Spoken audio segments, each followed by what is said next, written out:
चलो, तो ये आ गया हमारा अकाउंटिंग इक्वेशन का एक पूरा क्वेश्चन। हेडिंग क्या है पता है? Accounting equation pro.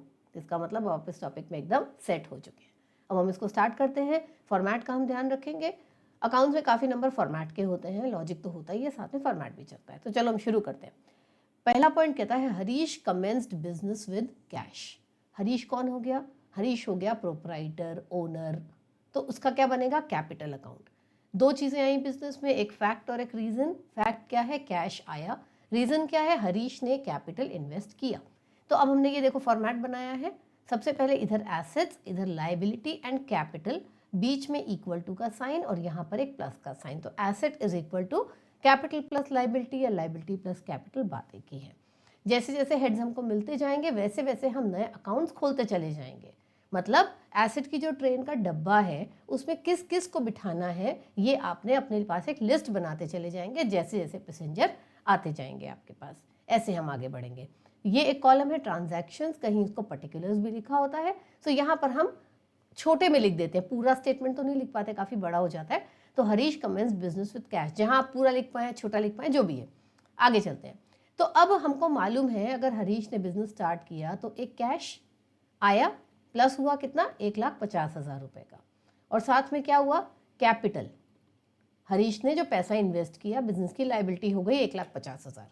कैश कौन से नेचर में जाएगा? कौन से डब्बे में? एसेट में जाएगा। कैपिटल कैपिटल में जाएगा। बस इतना ही करना है। साइन के साथ हमें इसे अपनी ट्रेन में बिठा देना है। ये आ गया कैश 1,50,000। कैश क्योंकि एक एसेट है इसलिए एसेट के डब्बे में, ट्रेन के 5 डब्बे थे आपके, ठीक है ना? कौन कौन से? इटावा, रामपुर, फिर उसके बाद चंडीगढ़, फिर उसके बाद लुधियाना और अजमेर। तो अब ये जाएगा अजमेर के डब्बे में। तो अजमेर के डब्बे में आपने कैश के लिए कैश को बिठाया और वहां पर आपने उसकी टिकट काट करके उसको दे दी। 1,50,000 आपने लिख दिया। यहाँ पर आप चाहें तो प्लस के साथ लिख सकते हैं, लेकिन अगर कहीं प्लस नहीं लिखा हुआ है तो वो प्रिज्यूम किया जाता है कि वहाँ प्लस है, इसीलिए वहाँ 1,50,000 के पहले उन्होंने प्लस नहीं लिखा है। तो अगर हम पहले ट्रांजैक्शन की बात करते हैं तो जो कि यहाँ पर देखो, ये यहाँ ख़त्म हो रहा है, ये इसमें क्या हुआ? कैश में 1.5 लाख प्लस हो गया और इधर कैपिटल में 1.5 लाख प्लस हो गया। अब आप बोलोगे कि ये बीच में लोग आएंगे तो हमें कॉलम बनाते समय जगह कैसे पता चलेगी कि कितनी जगह एसेट्स के लिए छोड़नी है, कितनी लाइबिलिटी के लिए? बिल्कुल सही बात है, बहुत ही जेन्युइन आपका सवाल है। एसेट सबसे ज़्यादा होते हैं। जितनी चीज़ें आप खरीदते हैं, आज आप अपने बारे में भी सोचोगे, आपके पास बहुत सारे सामान होगा, जूते हैं, चप्पल हैं, बुक्स है, मोबाइल है, लैपटॉप है, ईयरफोन्स हैं, ठीक है, कैश है, बैंक में बैलेंस है, बहुत सारा कुछ है आपके पास में। लेकिन लाइबिलिटी बहुत लिमिटेड होती है। वो फलाने दोस्त को देना है, बस यही है लाइबिलिटी, है ना? और कैपिटल क्या हो गया? माँ बाप ने हमारे लिए जो किया है वो हमें उन्हें वापस करना है, ठीक है? माँ बाप होंगे, गार्जियंस होंगे, केयर टेकर्स होंगे, उन्होंने हमारे लिए जो किया है वो हमारे लिए ओनर्स कैपिटल अकाउंट में खड़ा होता है। उन्होंने हमें पैदा किया है, उन्होंने हमें एग्जिस्टेंस दी है, लेकिन हमारी आइडेंटिटी अलग है, उनकी आइडेंटिटी अलग है। उन्होंने हमें जो इन्वेस्ट किया है फॉर ऑल दीज ईयर्स, जब से हम पैदा होते हैं, अब से 18, 19, 20 साल तक हमारा जो भी इन्वेस्ट किया है वो उन्हें सूद समेत वापस करना हमारी जिम्मेदारी है। सो माँ बाप ने जो इन्वेस्ट किया है वो हो गया हमारा कैपिटल अकाउंट। ये तो हमारे लाइफ का बैलेंस शीट हो गया, लेकिन हम आते हैं अपने अकाउंट्स वाले बैलेंस शीट पे।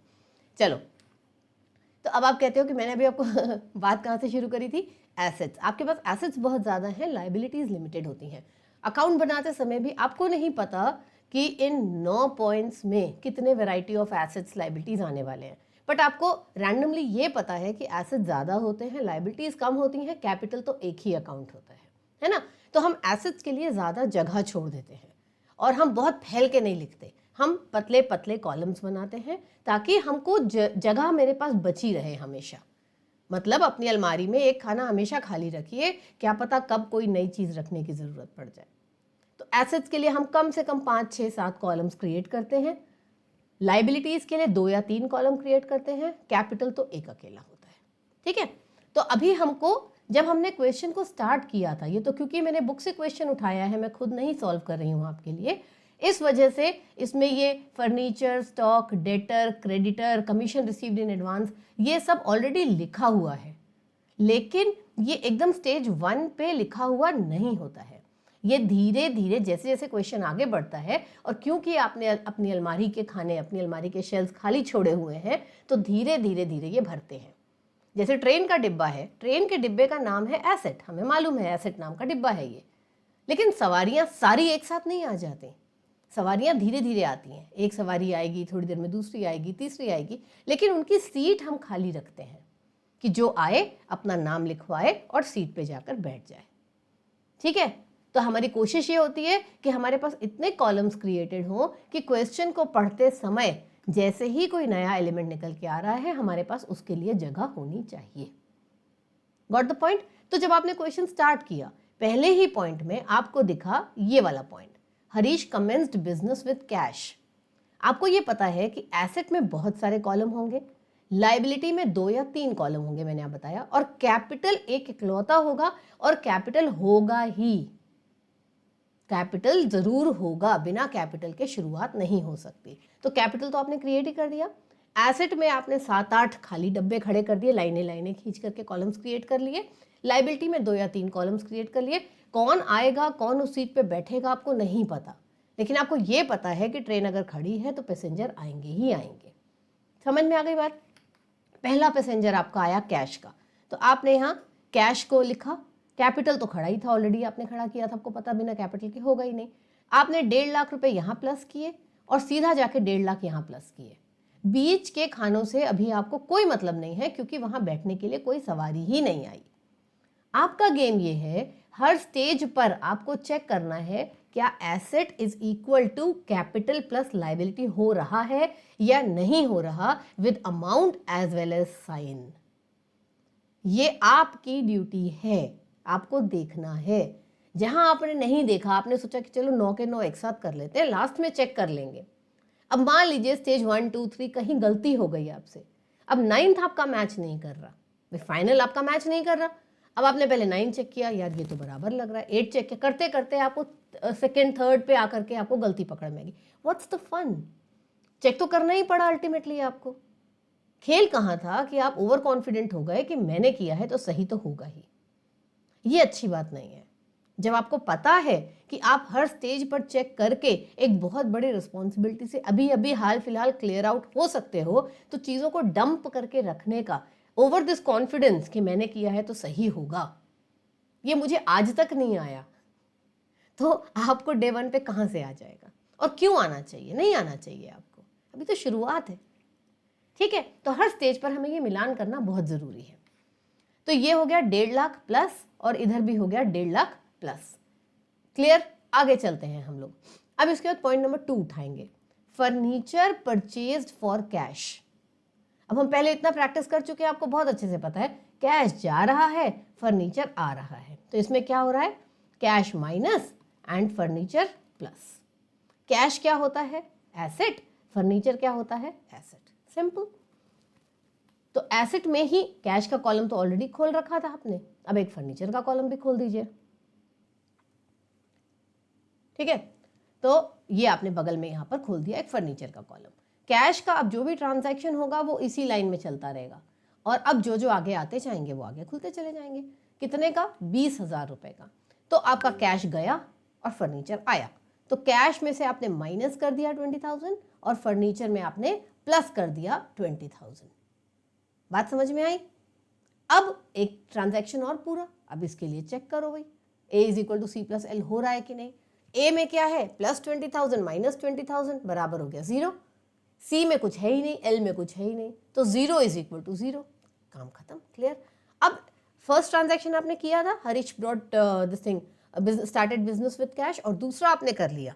अब ये दो को मिलान करके फिर आप एक नया इक्वेशन बनाएंगे, और उसके बाद फिर उसमें तीसरा जोड़ेंगे, फिर नया इक्वेशन बनेगा। ठीक है, थोड़ा सा हेक्टिक लगता है, ये थोड़ा सा सिक लगता है कि यार ये क्या हर बार जोड़ जोड़ के बना रहे हैं, लेकिन क्योंकि अभी हमारी सब्जेक्ट की शुरुआत है, इसलिए हमें प्रैक्टिस करके अपने आप को कॉन्फिडेंस में लाना है और सब्जेक्ट को अपने कंट्रोल में लाना है। हमें सब्जेक्ट पे और सब्जेक्ट को हम पे, दोनों पे कॉन्फिडेंस डेवलप होना बहुत जरूरी है। तो अकाउंटिंग इक्वेशन को पार करते ही अभी आपको बोरिंग लगेगा, है ना, आपको लगेगा अरे यार ये क्या, यही करते रहेंगे। जैसे ही आप आगे जाएंगे आपको इसी से मोहब्बत हो जाएगी, आपको लगेगा यार कितना प्यारा चैप्टर, जैसे होता नहीं कभी कभी मन करता है यार ABCD लिखे बैठ के, A for Apple, B for ball, है ना, होता है क्योंकि अब लाइफ इतनी आगे जा चुकी है कि उस फन को हम याद करते हैं। और जब छोटे होते तो हमें लगता है कॉलेज में जाएंगे 2 किताबें हाथ में लेके क्या बढ़िया टशन होगा, लेकिन जब वहाँ पहुँचते तो लगता है यार वो कितना अच्छा था। तो ये ऐसे ही चलता रहता है, इसको लेके ये दिस इज ह्यूमन साइकोलॉजी, इस पर ज़्यादा विचार करने का ज़रूरत नहीं है। चलो, तो अब हमारा ये बन गया फर्स्ट और 2 को जोड़ के ये है न्यू इक्वेशन। अकाउंट्स में बहुत नंबर फॉर्मेट के होते हैं, वो नंबर मत खोइएगा, ठीक है। आपके साइंस के फ्रेंड्स बोलेंगे कि अरे यार इतना क्या लिखना होता है, कैलकुलेट करो दिमाग में जवाब, पर ऐसे होता नहीं, यहाँ हमें लिखना पड़ता है, ठीक है। तो न्यू इक्वेशन, अब हमारा कैश था 1.5 लाख प्लस और 20,000 माइनस, तो नेट बन गया 1,30,000। दूसरा आइटम जुड़ गया फर्नीचर प्लस 20,000, इधर था कुछ नहीं छेड़ा, बाकी सब 0 0 0 है, तो यहाँ पर है कैपिटल प्लस 1,50,000। अगर आप दोनों को जोड़ोगे तो कैश में है आपके पास 1,30,000, फर्नीचर में है आपके पास 20,000, दोनों ही प्लस में है, तो आपका रिजल्ट एसेट साइड का हो गया प्लस 1.5 लाख। और सेम वही रिजल्ट आपको कहाँ मिल रहा है, कैपिटल में, ऑपोजिट साइड में। इसका मतलब स्टेज 1 2 को कंप्लीट करते हुए 1 अपने आप में सही था, 2 अपने आप में सही था, और उन दोनों को कंबाइन करके जो न्यू इक्वेशन बना वो भी सही है। यहाँ तक हो गया। अब हम चलेंगे आगे अपने थर्ड पॉइंट पे। तो थर्ड है purchased goods from Mahesh on credit, 25,000। Purchased goods from Mahesh on credit, ये सारी की सारी चीज़ें हम पहले प्रैक्टिस कर चुके हैं।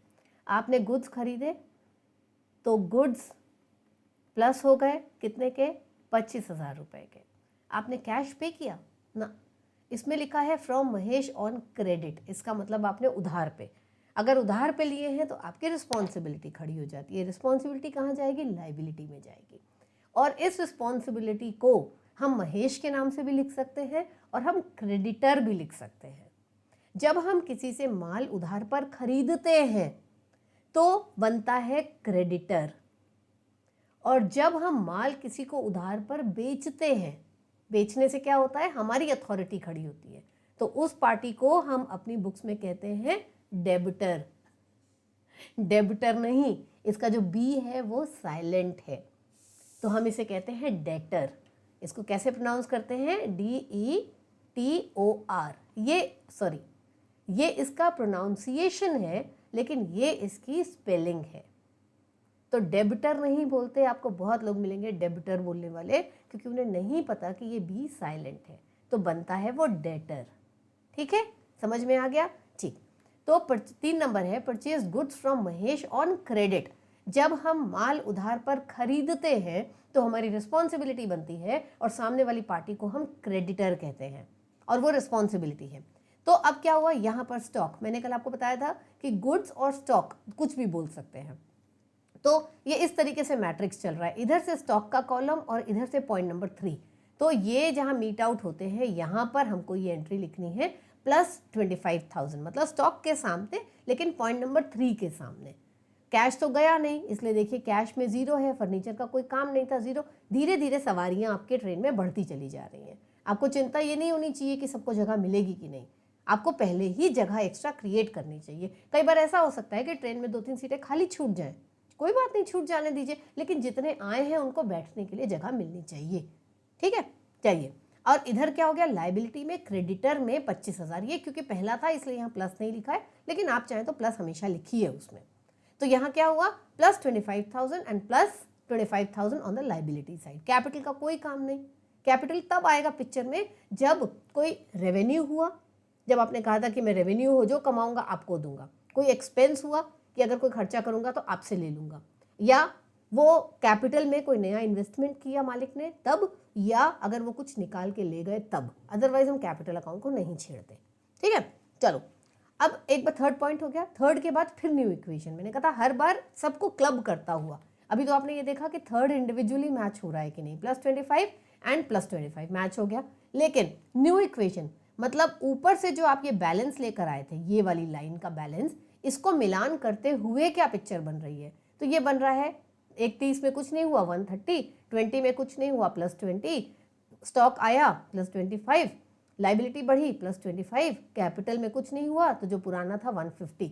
अब अगर आप दोनों साइड को मिलान करेंगे तो प्लस 1,75,000 पे एसेट भी आएगा और इतने पे ही कैपिटल प्लस लाइबिलिटी भी आएगा।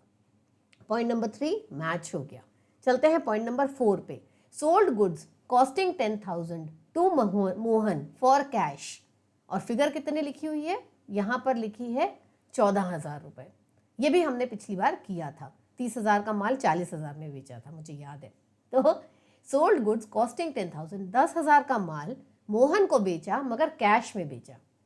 तो अगर मोहन को बेचा और कैश में बेचा, ये हमने पहले पढ़ा था थंब रूल्स में कि अगर दोनों ही चीज़ें लिखी हैं तो हम कैश को प्रिज्यूम करेंगे कि बेचा मोहन को लेकिन नगद में बेचा। तो आपकी बुक्स में मोहन को एज अ रिस्पॉन्सिबिलिटी या अथॉरिटी खड़ी करने का कोई नीड नहीं है।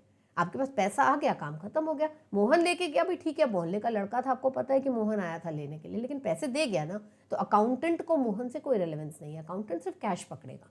यही अगर कैश न दे गया होता तो आप मोहन का नाम लिखते, क्योंकि अगली बार आपको उसी से क्लेम करना है कि भाई मोहन तुम पैसे नहीं दे गए। ठीक, अब आपने 10 का माल 14 में बेचा, तो अगर ये 10,000 का माल था और आपने 14,000 में बेचा है तो आपको 4,000 का प्रॉफिट हुआ। प्रॉफिट मतलब रेवेन्यू। रेवेन्यू कहाँ जाएगा, कैपिटल में प्लस हो जाएगा। 14,000 का माल आपने 14,000 आया आपके पास, तो ये कैश में प्लस हो जाएगा। और 10,000 का माल गया आपके पास से, तो ये आपके स्टॉक में से माइनस हो जाएगा। Simple simple beautiful. ठीक, अब हम चलते हैं। सो अब ये है हमारा पॉइंट नंबर 4। ये आपने जो भी लिखना था यहाँ शॉर्ट में हम लिखने का कोशिश करते हैं। तो अब आप यहाँ लिख रहे हो कैश में प्लस 14,000, ये देखो कैश में प्लस 14,000, स्टॉक से माइनस 10,000, स्टॉक से माइनस 10,000, और कैपिटल में प्लस 4,000। ये done done done done done done done, ये कैपिटल में प्लस 4,000। ये तो आपकी मैट्रिक्स ऐसे चलती है, ये कॉलम और ये कॉलम। तो यहाँ पर जो पोजीशन आएगी वहाँ पर आपको लिखना है। इसीलिए हम बाकी सब में देखो 0-0 लिखते चले जाते हैं हर स्टेज पे, ताकि हमको बाद में प्लेसमेंट ढूंढने में दिक्कत ना हो, हमें पता हो कि ये सब हो चुका है, यहाँ पर हम पहुँच गए हैं इसलिए। ठीक है, तो अब हो गया हमारा ये पॉइंट क्लियर हो गया। तो कम से कम 2 तो होंगे ही, और 2 से ज़्यादा कितने भी हो सकते हैं। तो इस केस में 3 थे, कैश अफेक्टेड हुआ, गुड्स अफेक्टेड हुआ यानी कि स्टॉक, और कैपिटल अफेक्टेड हुआ किससे, प्रॉफिट से। एक बार फिर न्यू इक्वेशन पे चलेंगे। कैश था आपके पास में 1,30,000 का, 14,000 प्लस हो गया, 1,44,000 बन गया। फर्नीचर में जो था वही रहा तो प्लस 20 पे रह गया। स्टॉक था 25,000 का, 10,000 माइनस हो गया तो स्टॉक रह गया प्लस 15,000 का। ठीक, कोई डाउट। क्रेडिटर्स कोई चेंज नहीं आया तो रह गया प्लस 25,000 का। कैपिटल में 4,000 बढ़ गया तो बन गया 1,54,000 का। ये हमारा अब तक का न्यू इक्वेशन था। हमें हर स्टेज पर मिलान करना है, नहीं तो गलती हो जाती है। अब चलो अब इनको मिलान करके देख लेते हैं। तो हम लोग कहाँ पर थे ये 4 के न्यू इक्वेशन पे। तो ये 1,44,000, 20,000 प्लस 15,000 और इधर है 25 एंड 1,54,000। जब आप इन तीनों को जोड़ेंगे इस साइड में तो आपका बनेगा 1,44,000, फिर आ गया 20,000 और साथ में आ गया 15,000। तो ये तीनों को जब आप जोड़ोगे तो 9,000, 4, 5, 6, 7,000 और 1,79,000 की फिगर आ रही है आपकी एसेट साइड में। और ऑपोजिट साइड में अगर आप देखते हैं तो 1,54,000 एंड 25,000, 0, 0, 0, 9, 1,75,000 C प्लस L बराबर हो गया, कोई दिक्कत नहीं, यहाँ तक आपको कोई प्रॉब्लम नहीं है। अब हमको चलना है आगे पॉइंट नंबर 5 पे। Additional capital introduced 20,000 rupees. Simple सा है, आपको मालूम है मालिक ने और पैसा इंट्रोड्यूस किया है, कैपिटल में ऐड हो जाएगा, कैश में ऐड हो जाएगा। ये देखिए कैश में ऐड हो गया। बोलोगे कैश तो यहाँ लिखा नहीं है, कैसे पता चलेगा कि कैश में ऐड करना है। लैंग्वेज देखिए, कैपिटल इंट्रोड्यूस्ड और पैसा लगाया बिजनेस में, तो पैसा लगाया तो कैश में आ रहा है। अब अगर चेक से दिया, माल ला के दिया, कुछ स्पेशल होगा तो क्वेश्चन आपको बोलेगा कि capital introduced by way of stock ₹20,000 कि मतलब वो अपनी तरफ से 20,000 रुपए का माल लेके आया, तो फिर आप कैश को नहीं डिस्टर्ब करोगे, आप स्टॉक में जोड़ोगे। लेकिन जब कुछ नहीं है तो सिंपल आपको भी पता है कि भाई बिजनेस में और पैसा लगा, तो पैसा लगाया तो पैसा लगाया, बात खत्म। ठीक है, और इधर ये 20,000 हो गया। बहुत ही कॉमन सब्जेक्ट है और जो हम नॉर्मल टर्मिनोलॉजी में बातचीत करते हैं ना, बिल्कुल वैसा ही सब्जेक्ट है। तो उतना ही दिमाग लगाएंगे तो भी आप बहुत अच्छा करेंगे और बहुत प्यारा सब्जेक्ट है। अब आपने इसको फिर न्यू इक्वेशन बनाया, आपने इनको जब जोड़ा बन गया इतना, ये इतना ही था, ये इतना ही था, ये इतना ही था और इसमें जोड़ा बन गया ये। जब आप इसको मैच करेंगे तो ये फिर मिलान होकर के सही बैठेगा, ये गारंटी है, कोई इशू नहीं है उसमें।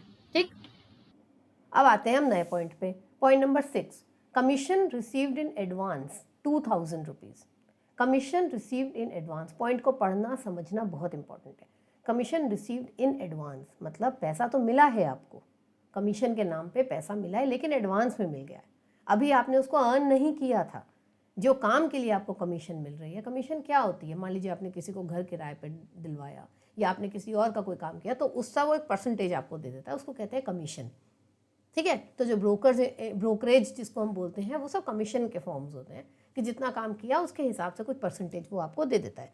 आपने रिसीव किया, अभी यही कमीशन पेड होता तो आपके लिए खर्चा बन जाता, क्योंकि आपने कोई काम करवाया है उसके लिए आप पे कर रहे हैं, लेकिन यहाँ रिसीव्ड है, रिसीव्ड होने से ये रेवेन्यू बन जाता है, आपको मिला।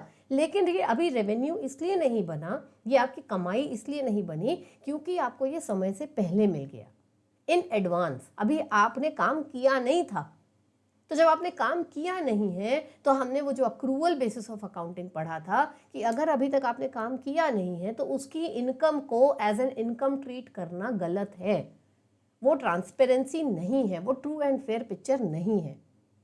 ठीक है, तो इसका मतलब क्या हुआ कि पैसा तो आपको मिला है, पैसा आपको मिला है, लेकिन अभी वो रेवेन्यू यानी कि इनकम में काउंट नहीं किया जाएगा। क्यों नहीं काउंट किया जाएगा? क्योंकि काम तो अभी आपने किया ही नहीं। तो अब ऐसे में क्या होगा, ऐसे में ये जो पैसा आपको मिल गया, क्या ये आपकी ओनरशिप बन गई इस पैसे पे? क्या ये पैसा मेरा हो गया, या ये मेरी एक रिस्पॉन्सिबिलिटी है जब तक मैं इसके अगेंस्ट का काम पूरा करके हैंडओवर नहीं करती हूँ, तब तक इसका नेचर क्या है? पैसा तो आ गया, ये तो दिख रहा है मुझे कि पैसा आ गया। मैंने बोला कैश बार बार लिखा हो ये ज़रूरी नहीं है, वो दिख रहा है मुझे, commission received in advance. Commission received says कि ये मेरा इनकम बनेगा और पैसा मुझे मिल चुका है, तो कैश में तो मेरा प्लस हो ही जाएगा, इसको लेकर के तो मुझे कोई डाउट है ही नहीं। लेकिन क्योंकि मैंने अभी काम नहीं करके दिया है इसलिए ये मेरा इनकम नहीं बना अभी, और जब तक मैंने काम नहीं किया है और पैसा मुझे पहले मिल गया है, इसका मतलब है कि मेरी जिम्मेदारी बनती है वो काम करके देना, तो वो मेरी रिस्पॉन्सिबिलिटी यानी कि लायबिलिटी में काउंट होगा। और जो हमने 4 गोल्डन वर्ड्स पढ़े थे अक्रूवल बेसिस के, उसका एक वर्ड था जो यहाँ पर यूज होगा। कौन कौन से थे? आउटस्टैंडिंग एक्सपेंसेस, खर्चा ड्यू हो गया है पर आपने अभी दिया नहीं है पैसा। दूसरा क्या था? प्रीपेड एक्सपेंसेस, खर्चा ड्यू नहीं हुआ है लेकिन आपने पहले से पैसा दे दिया कि चल रख ले यार, काम हो जाएगा। इनकम रिसीव्ड इन एडवांस, यानी कि अभी कमाया नहीं है आपने लेकिन आपको पैसा पहले मिल गया है। और चौथा क्या था?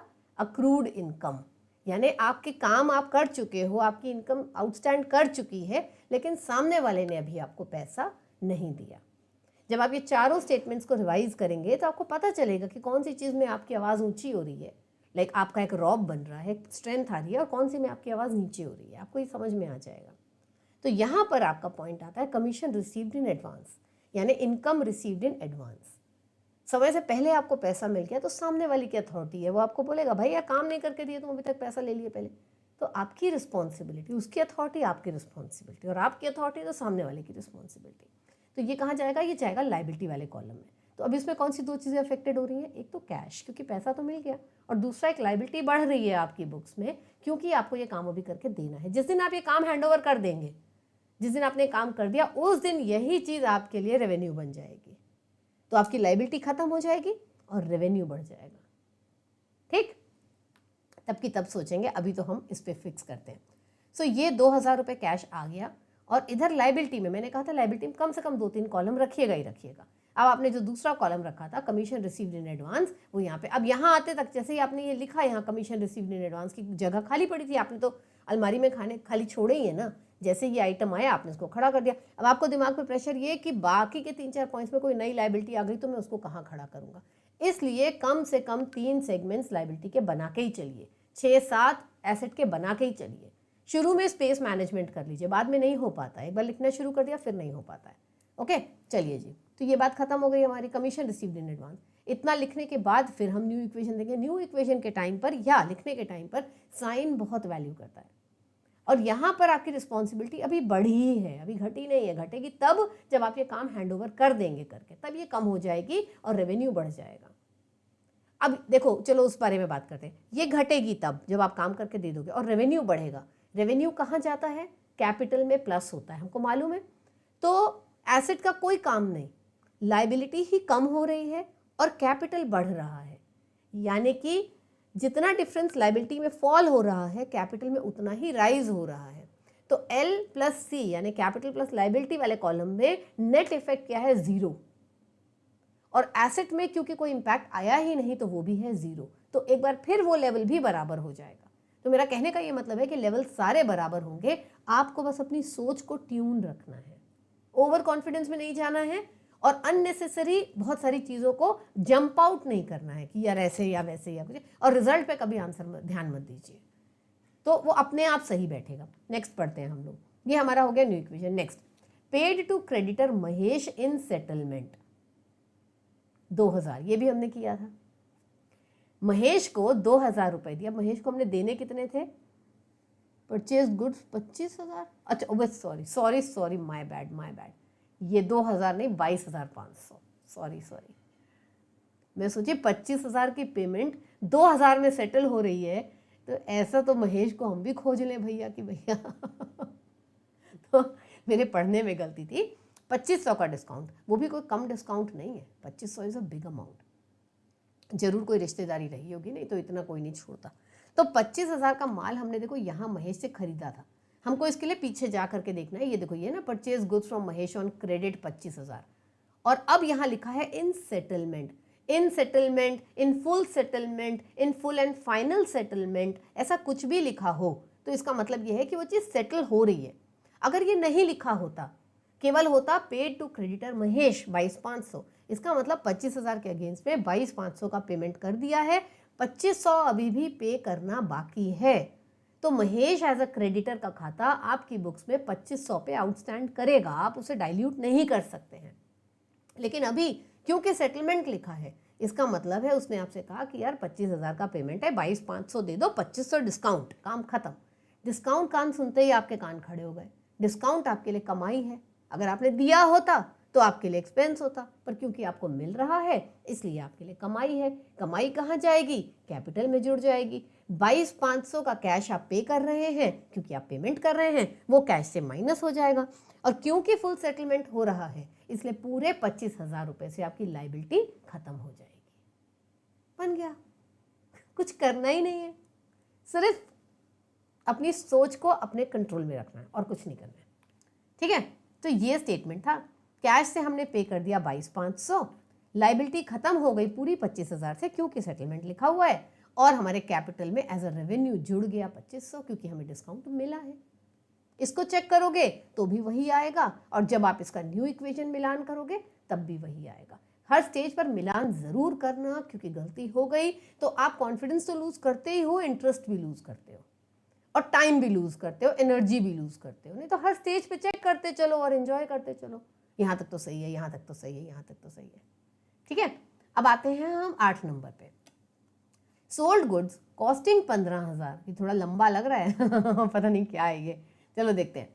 सोल्ड गुड्स कॉस्टिंग 15,000, माल बेचा जिसकी कीमत कितनी थी? 15,000। तो सबसे पहले तो हमारे गुड्स यानी कि स्टॉक जो भी आप लिख रहे हो उसमें से माइनस हो जाएगा कितना?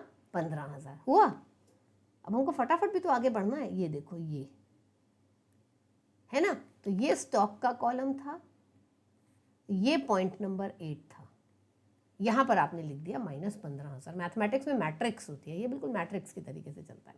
आगे पढ़ते हैं। फॉर 18,000, 15,000 का माल 18 में बेचा तो 3 का क्या हो गया? प्रॉफिट। देखो अब मुझे नहीं पता वहाँ लिखा है कि नहीं लिखा है, लेकिन मैं आपके साथ साथ चल रही हूँ। ये 3,000 प्लस में आ गया रेवेन्यू, है ना सुंदर। Out of which 5,000 received in cash. अब 15,000 का माल आपने 18 में बेचा तो आपको पैसा कितना मिलना था? 15 या 18? 15 का आपको माल था, आपने 18 में बेचा तो आपको टोटल मिलना चाहिए था 18,000। डन। अब उसमें से 5,000 नगद आपको मिल गया, आपने 5,000 को कैश में प्लस कर दिया। उसी लाइन में देखो यही लाइन चल रही है, 5,000 प्लस कर दिया, हो गया काम खत्म। 15 का माल था, 18 में बेच दिया, 5,000 नगद मिल गया। अब आपको लगेगा कि हाँ और क्या सोचना बाकी है, हो तो गया। लेकिन अगर आप एक रियल लाइफ ट्रांजैक्शन में देखिए, आप दुकानदार हैं, आपने 15,000 का माल आपने खरीदा था, आपने ग्राहक को या आपका दोस्त आया खरीदने के लिए, आपने उसको बोला 18,000 का है, आपने उसको 18,000 में बेच दिया, उसने आपको 5,000 रुपये पकड़ाए और सामान लेके चला गया। तो क्या एज अ शॉपकीपर आपका काम खत्म? मतलब आपको लगेगा कि हाँ ठीक तो है, 18 का माल था, 5,000 दिया और चला गया। अरे भाई 5,000 दे गया, बाकी के 13,000 भी तो देगा वो 13,000 भी तो अकाउंट फॉर करोगे, अपनी एक अथॉरिटी खड़ी करोगे। जब हिसाब में लिखोगे ही नहीं तो बाद में याद कैसे रहेगा कि उससे पैसे लेने थे? तुम कहोगे यार याद रहेगा। याद रखना और अकाउंट फॉर करना ये दो अलग अलग बातें हैं, क्योंकि आप बिजनेसमैन बन के वहां बैठे हैं, लेकिन आप और बिजनेस दो अलग अलग चीजें हैं। याददाश्त आपकी है, बिजनेस की नहीं। बीच में सेपरेट लीगल आइडेंटिटी की लाइन खींची हुई है। तो आपके पास दिमाग है, बिजनेस के पास दिमाग नहीं है। वो कहता है मैं तो लिखा हुआ जानता हूं, लिखो यहाँ पे कि 13,000 रुपए की मेरी अथॉरिटी बनती है, और मैंने इस अथॉरिटी पे कि जब हम माल बेचते हैं और सामने वाले ने पैसा हमको बाद में देना है, तो जो अथॉरिटी क्रिएट होती है उसको डेबिटर नहीं डेटर कहते हैं। DE लिखने में DEBTOR, बोलने में DETOR, प्रोनाउंसिएशन डेटर। ठीक, अब यहाँ पर आप डेटर भी लिख सकते हैं, उसका नाम भी लिख सकते हैं, कोई प्रॉब्लम नहीं अगर नाम आपको पता है तो। मोहन है जैसे इसका नाम ना, सोल्ड गुड्स। अब मोहन नहीं, नाम है ही नहीं यहाँ पे, अगर पता है तो नाम भी लिख सकते हैं। लेकिन सबसे इंपॉर्टेंट है कॉलम, कौन सी किस में लिखेंगे, एसेट में लिखेंगे, लायबिलिटी में या कैपिटल में। ट्रेन के सही डब्बे में बिठाना सबसे इंपॉर्टेंट है। आप नाम उसको कुछ भी दे दीजिए, सही डब्बे में बिठाना बहुत इंपॉर्टेंट है, नहीं तो वो गलत जगह उतर जाएगा। तो ये आपकी अथॉरिटी बनी थी क्योंकि आपने माल बेचा था, पैसा आपने बाद में रिसीव करना है, सामने वाले ने आपको पे करना है, रिस्पॉन्सिबिलिटी उसकी है। अगर उसकी रिस्पॉन्सिबिलिटी है तो आपकी अथॉरिटी है, और अथॉरिटी एक एसेट होती है क्योंकि वो आपको स्ट्रेंथ देती है, पावर देती है, आपकी आवाज़ को ऊंचा करती है। तो ये बन गया हमारा एसेट के एक कॉलम डेटर। ठीक, यहाँ पर देखिए ये 13,000 रुपये प्लस हो गए डेटर के कॉलम में, और कुछ नहीं बचा इसमें। 15 का माल था, माल हमने 15 से कम कर दिया, 18,000 में बिका। ये 18 की फिगर कहीं जाएगी? ये कहीं नहीं जाएगी। क्यों नहीं जाएगी? क्योंकि ये स्प्लिट हो गई। 18,000 अगर वो नगद दे गया होता तो हम 18,000 कैश में डाल देते, लेकिन वो 18,000 दो हिस्सों में टूट गया, 5,000 नगद, 13,000 उधार। तो हमने 5 को कैश में प्लस कर दिया और 13 को हमने डेटर में एसेट के अंदर प्लस कर दिया। और इस टोटल ट्रांजैक्शन से हमने जो 3,000 का प्रॉफिट कमाया, 15 माइनस 18 वाला, वो हमने कैपिटल में जोड़ दिया। अब आप ये देखो, मैंने कहा था कम से कम 2 होना चाहिए, लेकिन ज़्यादा से ज़्यादा कितना भी हो सकता है। तो अब इसमें 4 एलिमेंट्स आ गए, एक कैश अफेक्टेड हुआ, एक स्टॉक अफेक्टेड हुआ, फिर एक डेटर्स अफेक्टेड हुए और एक कैपिटल अफेक्टेड हुआ। 4 अफेक्टेड हुए, लेकिन मैच तो कर गया ना। तो ऐसी चीज़ें बढ़ती हैं, बहुत प्यारा सब्जेक्ट है, मज़े से पढ़ो। अब ये करने के बाद एक बार फिर न्यू इक्वेशन, पहले इसको मिलान करेंगे। अब इसको मिलान करने के लिए 5,000 और माइनस 15,000 प्लस 13,000, तो 5 में से 15 आपने माइनस कर दिया और उसमें 13 जोड़ दिया, और इधर आप देखोगे 3, आप देखोगे तो ये आपका दोनों साइड बराबर बैठेगा। फिर उसके बाद ऊपर वाले को जोड़ते हुए न्यू इक्वेशन, और न्यू इक्वेशन को जब आपने ये जो 1,48,500 वाली फिगर है, जब इसको आप मिलान करेंगे तो एक बार फिर ये मैच करेगा, और धीरे धीरे आपका कॉन्फिडेंस बिल्ड होता जाएगा कि हाँ वो मैच करेगा।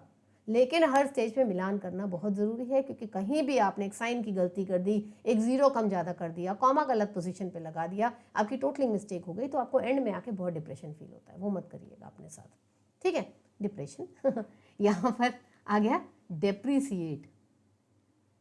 डेप्रीसिएट ये एक नया टर्म है, ये हमने अभी तक डिस्कस नहीं किया है, तो अब हम बात करेंगे ये क्या चीज़ होती है। तो पॉइंट है हमारा ये depreciation. Depreciate furniture at the rate of 10%।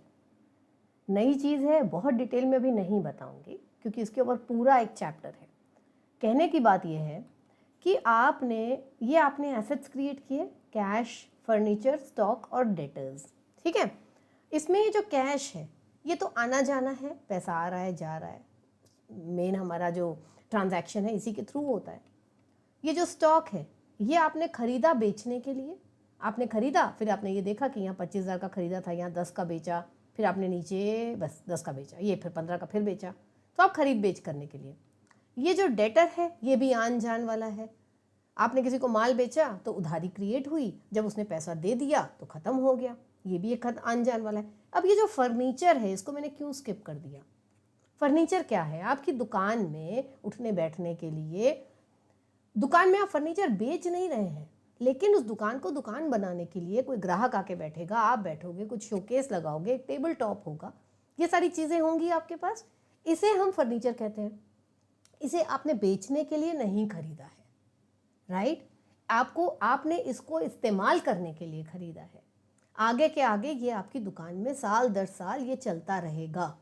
अब आप मुझे बात बताइए, आज अगर फर्नीचर आपने खरीदा 20,000 का और आप इसको कुछ साल के बाद कबाड़ी को बेचोगे, या टूट गया, कुछ फट गया, ये हो गया, वेयर एंड टेयर हो गया, अब बेचोगे तो क्या आपको 20,000 रुपये मिलेंगे? या आप इसको सेकेंड हैंड बेचते हैं, OLX पे बेच देते हैं, तो क्या आपको 20,000 मिलेंगे? नहीं ना। जितने साल इस्तेमाल कर लिया आपने, उसकी वजह से इसमें जो डिटीरियरेशन हुआ, इसकी क्वालिटी में जो कमी आई, जो इसका मॉडल पुराना हो गया, कोई भी चीज़ नई नई होती है उसके बाद ट्रेंड बदलते चले जाते हैं तो वो चीज़ पुरानी होती जाती है। तो बहुत सारे रीजंस होते हैं जिसकी वजह से वो चीज़ आउटडेटेड होती चली जाती है। ठीक, एग्री करते हैं?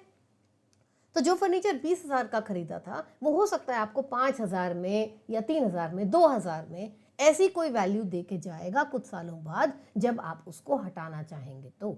चाहे आप एक्सचेंज ऑफर में लीजिए, हम नया फ्रिज लेते हैं 15,000 का, 20,000 का, एक्सचेंज ऑफर में वो 1,000 रुपये में जाता है जब हम नया फ्रिज दूसरा खरीदते हैं तो। क्यों? क्योंकि इतने साल जो आपने इस्तेमाल किया, उसका मॉडल पुराना हो गया, उसका पेंट उखड़ गया, उसकी क्वालिटी कमज़ोर हो गई, इन सब वजहों से उसकी वैल्यू कम हो जाती है।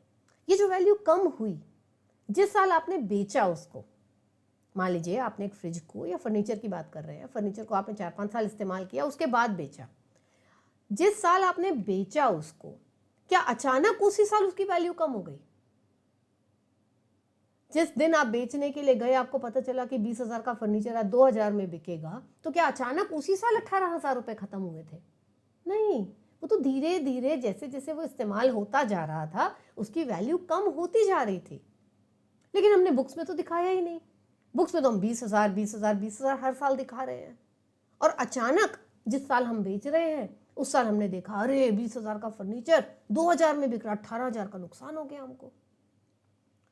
ये नुकसान 18,000 का आपको उस साल में नहीं हुआ है, ये हर साल टुकड़ा टुकड़ा टुकड़ा टुकड़ा खत्म होता जा रहा था आपका।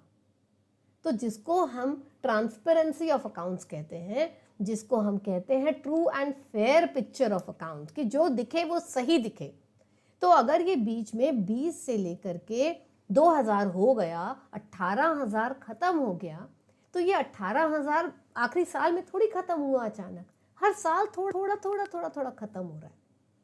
कैलकुलेशन को सिंपल बनाने के लिए हम सोच लेते हैं कि 20,000 का फर्नीचर 9 साल के बाद आप 2,000 में बेच रहे हैं।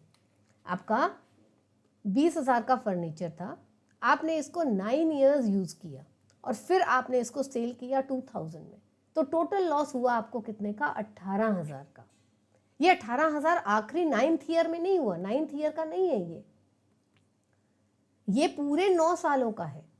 तो अगर मैं सिंपल करने के लिए इसको 18 डिवाइडेड बाय 9 करती हूँ तो 2,000 पर ईयर का आप अगर अपने खर्चों में दिखाते चले जाते और फर्नीचर की वैल्यू कम करते चले जाते, तो आज जब आपने बेचा है तो आपको इतना बड़ा झटका नहीं लगता।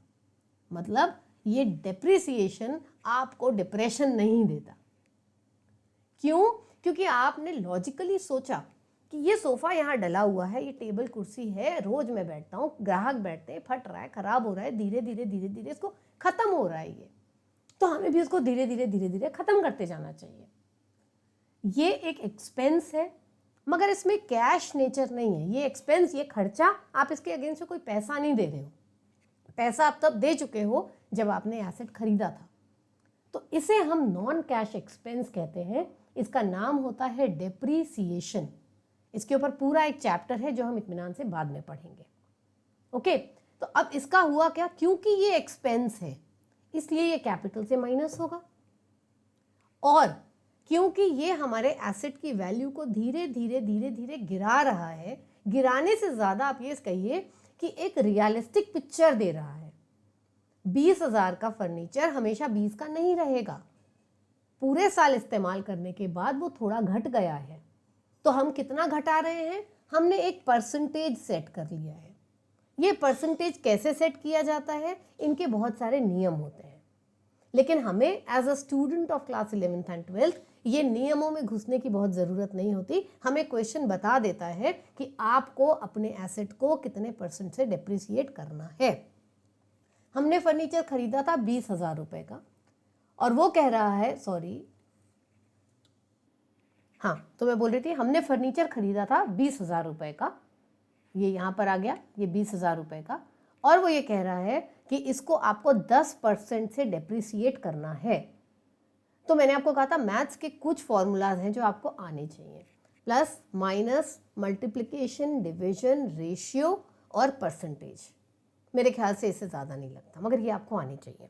तो 20,000 का 10%, 20,000 इंटू 10/100, ये 2 0 एक यहाँ से काट दीजिए, एक यहाँ से काट दीजिए, तो 2,000 रुपये का डेप्रिसिएशन लगेगा आपको। ठीक, 2,000 रुपये का डेप्रिसिएशन। अब मैंने बोला डेप्रिसिएशन क्या है, एक नॉन कैश एक्सपेंस है। तो एक्सपेंस वर्ड आते ही वो क्या होगा, कैपिटल से माइनस हो जाएगा।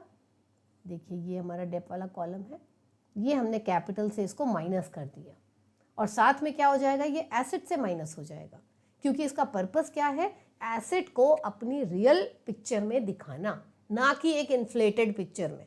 20,000 20,000 20 नहीं है वो, आपने उसको साल भर इस्तेमाल किया है, उसकी वैल्यू अब घट गई है, उसमें कुछ रिपेयर्स होंगे, कुछ वेयर एंड टेयर हो रहा है, कुछ हो रहा है, कुछ का मॉडल पुराना हो रहा है, वो ख़त्म हो रहा है धीरे धीरे, तो उसको आपने 2,000 से ख़त्म कर दिया।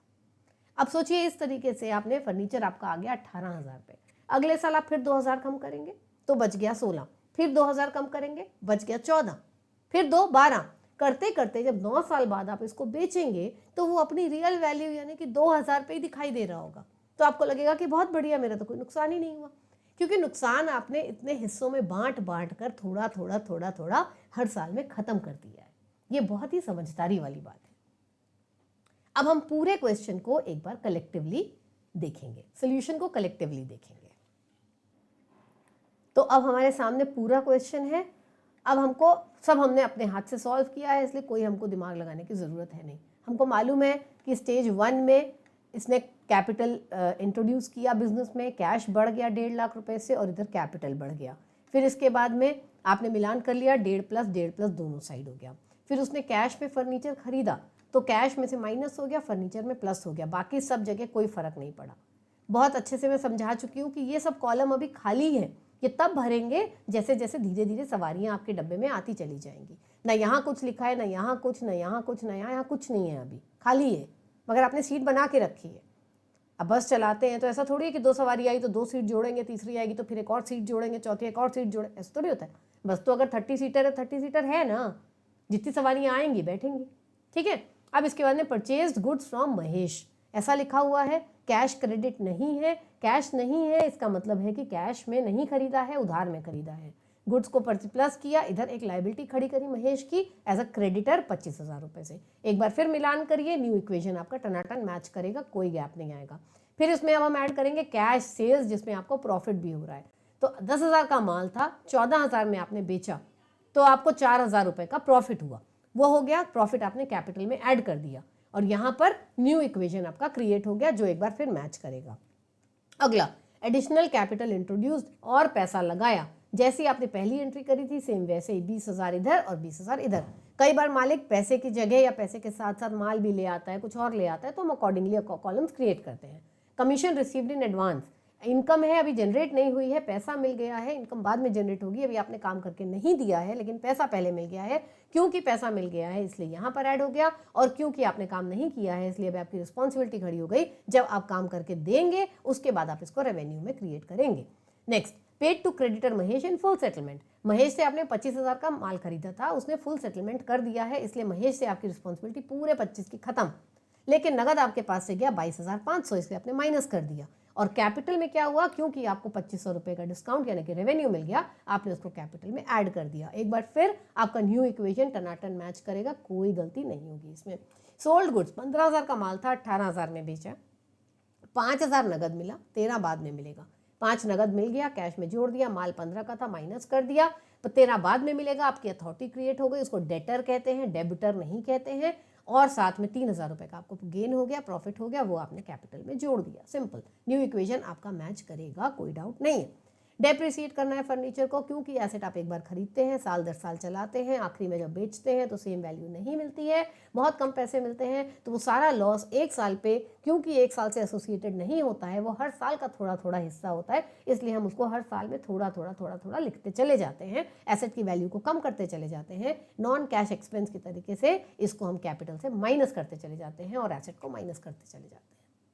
एक बार फिर आपका न्यू इक्वेशन मैच करेगा। कई बुक्स में इस लास्ट वाले को, इसको न्यू इक्वेशन कहते हैं, कहीं कहीं इसको फाइनल इक्वेशन कहते हैं। तो ये आपका मैच करेगा, कोई डाउट नहीं है। अब हम इसके साथ ही बना लेते हैं अपनी बैलेंस शीट। बैलेंस शीट में इस तरफ सी होता है, एल होता है, इधर ए होता है। आपको मालूम है ये बात। ए में आपके पास क्या क्या है, कैश है इतने का, साथ में फर्नीचर है इतने का, और साथ में आपके पास डेटर्स हैं इतने के। तो ये हो गया कैश, ये हो गया फर्नीचर, ये हो गया डेटर। इसके आगे आप फिगर लिखेंगे 148,500, इसके आगे लिखेंगे 18,000 और इसके आगे लिखेंगे 13,000। अब आप इनको जोड़ के देख लीजिए। और इधर कैपिटल में आप लिखेंगे 1,77,500 और लाइबिलिटी में आप लिखेंगे 2,000 रुपये। आप दोनों साइड को जोड़ करके देख लीजिए, बिल्कुल मैच करेगा, क्योंकि हर स्टेज पर आपने A = C+L करते करते ही आगे बढ़े हैं, इसलिए फाइनल स्टेज में भी वो मैच करेगा। यही हमारी बैलेंस शीट है, यही हमें अल्टीमेटली पहुंचना है। तो अगर आपने शुरुआत से चीज़ों को धीरे धीरे धीरे धीरे सही करते करते यहाँ तक पहुँचे हो, तो ये सही होगा, इसकी गारंटी है। और इसके सही होने की खुशी बिल्कुल अलग होती है। तो ये था हमारा अकाउंटिंग इक्वेशन, और ये टॉपिक हमारा यहाँ पर अब खत्म होता है। ओके, तो अकाउंटिंग इक्वेशन का टॉपिक मैंने बहुत मन से और बहुत डिटेल तरीके से आपको पढ़ाया है, और मुझे उम्मीद है कि आपको अच्छे से समझ में आ गया होगा। आपके पास जो भी टेक्स्ट बुक है, आप उससे क्वेश्चंस निकालिए, प्रैक्टिस करिए, और फिर हम मेरे साथ अगले टॉपिक पे कनेक्ट करिए, ठीक है। कम से कम हर टॉपिक पे अगर 10 सवाल लगाते हैं आप, तो बिलीव मी आपको इस सब्जेक्ट से प्यार हो जाने वाला है। बहुत सुंदर सब्जेक्ट है, लेकिन टाइम और एनर्जी आपको अपना देना पड़ेगा। जैसे मैं अपना दे रही हूँ, आपको अपना देना पड़ेगा। कोई शॉर्टकट नहीं है किसी भी मेहनत का। तो ये यहाँ पे ख़त्म टॉपिक। अब हम इसी से रिलेटेड एक नया टॉपिक अगली क्लास में लेंगे। और एक बात और, मेरे साथ चलते चलते आप जो भी जिस भी किताब से सॉल्व कर रहे हैं, आपको कहीं भी कोई भी दिक्कत आती है, तो आप मेरे से इत्मीनान से कनेक्ट हो सकते हैं। जिस भी मीडियम से आप मुझे देख रहे हैं, आप अपने क्वेरीज भेजिए, आई प्रॉमिस मैं आपको जवाब ज़रूर दूंगी, ठीक है। तो आप पढ़िए और मैं आपके साथ साथ हूँ। अब जो बच्चे IASC बोर्ड के हैं या जिनके पास अभी किताब नहीं है, ये एक प्रैक्टिस न्यूमेरिकल उनके लिए, पीछे पीछे सोल्यूशन भी दिया हुआ है, तो अभी वो भी खोल दूंगी। क्वेश्चन को ध्यान से देखिएगा, ध्यान से पढ़िएगा। 10 पॉइंटर्स हैं इसमें, अपने को दिखाई दे रहा है, राइट। अब इसके बाद हम साथ में इसका पॉज करना, सॉल्व करना, और उसके बाद ये रहा इसका सोल्यूशन, इससे पूरा मिलान करिएगा।